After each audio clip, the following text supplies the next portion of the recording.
Welcome back to At the Mic with Michael Schumacher, brought to you by JR's Oasis. More than a fuel station, more than a convenience store. It is your one-stop travel shop on ESPN Radio. And we have a special Tanager talk as we are continuing our South Dakota State softball tournament preview with the Vermillion Tanagers. And we have Senior Kristen Moser on the line. Kristen, how are you doing today? I'm doing great. It's all about state time, feeling good. Yeah, and how did it feel? You've been a part of this program since the beginning.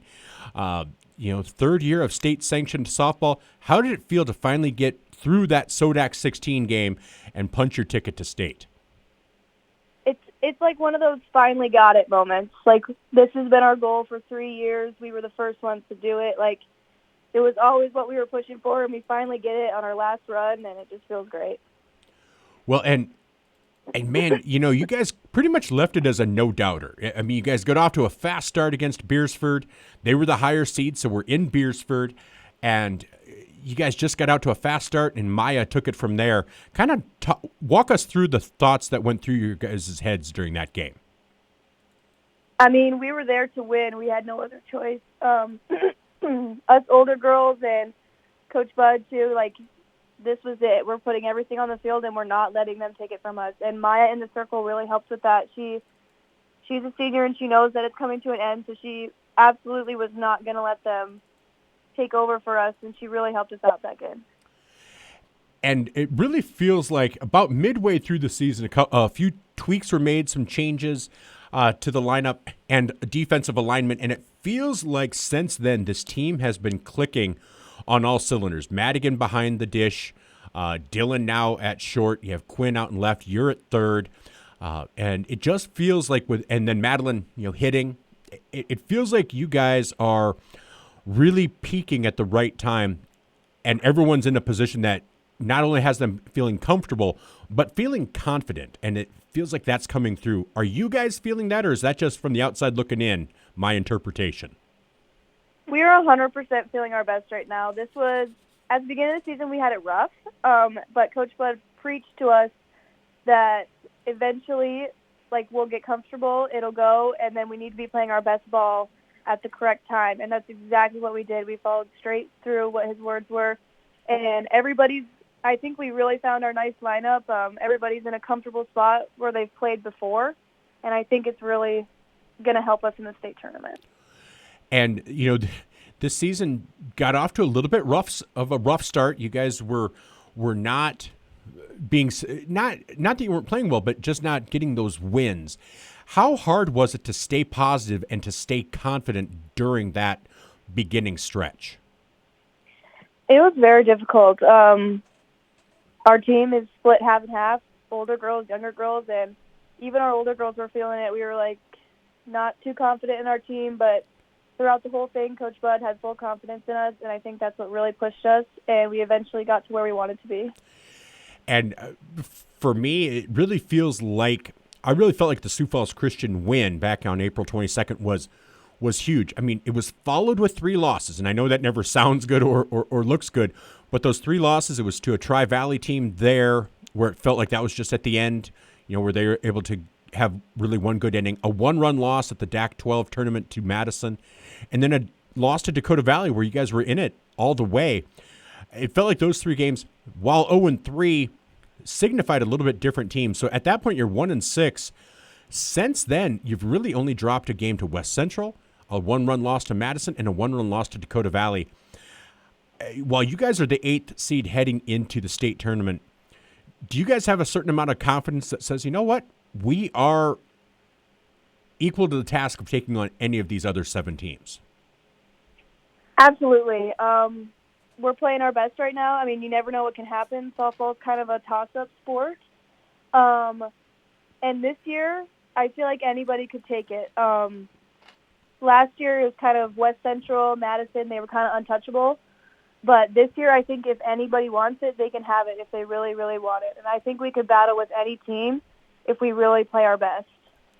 Well, I think you're exactly right. And you touched on something earlier about how this team is kind of split in half.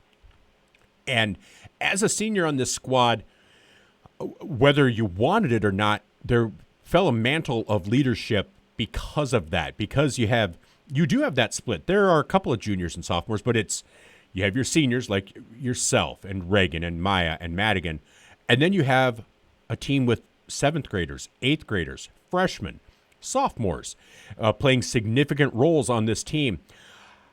How accepting were you of that mantle of leadership, and how much have you enjoyed this season being able to see that growth? I honestly do love being in the leadership role. I found it during volleyball, and I feel like I kind of thrived in it, and so I like to push the younger girls because I was once that younger girl trying to fit in on a team that I had no idea what was going to happen. And honestly, our younger girls, hands down to them, they've been playing softball their whole lives, but they've never been this competitive, but they really stepped up, like Quinn and Dylan especially, and Malia as well. Like they're almost comfortable in this scene, and it's amazing to see because that is something that is really hard to accomplish, especially at such a young age, and they're going to be amazing athletes in the future.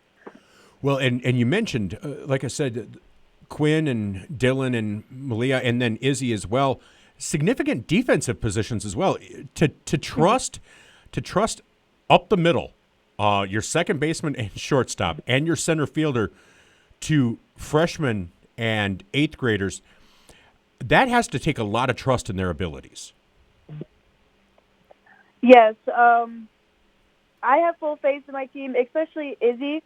She's kind of a player that we really didn't know she was an outfielder. She was an infielder for her whole life, and we put her out there one practice, and she, excelled at it. It was, an unbelievable moment, and Izzy has done an incredible amount for our team. She really just popped out of nowhere, especially and as well as at the plate. She hits doubles almost every time she goes up.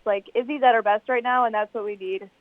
Izzy's confident, and she just really takes over in the outfield, which is amazing. And she's only a freshman. With the team that we have middle schoolers on, we kind of forget that the freshmen are young, and even the sophomores. They haven't really had varsity playing time, and we kind of overlook them. But Izzy being first year on varsity is amazing. She just steps up, and she acts like she's been there before, and it's very helpful for our team.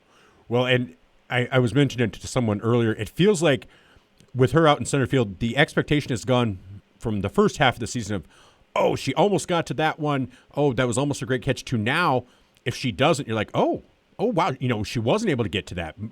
Whereas the expectation now is that she's going to make the catch or be able to get to it. And some of those, you're like, wow, she had to travel forever to get there. So that expectation, she has shown that confidence that people can have in her. So it's amazing to see that out there. And as you guys head into this state tournament, you're a senior. In case you didn't know that, you graduated, and so this is really that last bit of being a Vermillion Tanager and participating. While you're excited for the state tournament, are there some emotions that go along with this as well? Oh yeah, I mean, to be honest, it sucks. But I'd rather take it for a ride to the state tournament than get let out in the Sweet 16. But it definitely sucks. I've been doing this my whole life before I learned to tie my shoes. I was swinging a bat, and it's really sad, but there's no other team that I'd rather do it with. I mean, I feel like we can get something done, and it won't be kind of a let loose in the state tournament because we made it. And I think we can really do something, and it'll be a great way to go out. Well, I think so too. So, for people that might not know, obviously, when this weekend is done, it'll be your summer vacation. Then you have school. What are your plans? What's your summer plans? And then where will you be in the fall?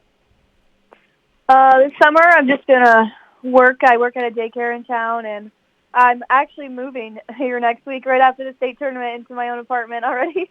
So really, yes. Wow. And then in the fall, I'll go to USD, and I'm gonna study social work, and go from there. And what is it about social work that draws you to that? So I said I work at the daycare, and you see a lot when you work at a daycare. It's not just kind of fun and games. I've seen my fair share of rough family situations, and you can just, being around a child, you know exactly what their home life is, and sometimes it's not the best, and it kind of breaks my heart. And these kids don't understand that, so it's they don't understand that there's better for them, and I want to make sure that all kids are able to speak up for themselves. So that's why I want to study that. All right. I don't think there's a better way to put it, and I don't think there's a better way to close an interview than that. That is awesome. Kristen, I've had a chance to talk to you a few times throughout your career, and every time it's just been a joy. So I just want to say thank you so much for taking the time to talk to me. I really appreciate it. And I'm just tossing this out there. Like I said, if you'll be in Vermillion, you'll be at USD. If you're ever interested in joining any of the broadcasts for volleyball or for softball, just make sure you let me know, okay? Okay. All right. Well, best of luck this weekend. We'll see you up in Aberdeen, and have a great day. Thank you. You too. Thanks. Bye-bye. Bye. That was Kristen Moser, a senior on this Vermillion Tanager softball team, finally making it to the state tournament. So excited for them. They've been so close. And they're SODAC 16s that they lost the first 2 years. So close. Just frustrating. So this is great for them to get to see this, and so a great opportunity for these seniors. And like I said, this is my third year doing sports for Vermillion, so I'm excited to get a chance to call these games and see these athletes that are graduating. They were sophomores when I started, so it's a bit emotional for me as well, just because I've really seen them grow. Amazing what they do from age, 15, 16 to 17, 18, 19, whatever it might be. So it's been a true pleasure to see these kids grow. And so I love these Tanager Talks, just getting to know them a little bit more and getting to know what they're going to be doing in the future. All right, we'll be back with more. This Tanager Talk was brought to you by possibly you. We do not have a sponsor anymore for the Tanager Talk, so if you'd like to be a sponsor, you give me a call, 605-661-5858. You know I do a ton of these, and you know I give love to my sponsors. So feel free to give me a call, and I'd love to talk to you about it. All right, we'll be back with more At the Mic with Michael Schumacher, brought to you by JR's Oasis, more than a fuel station, more than a convenience store. It's your one-stop travel shop on ESPN Radio.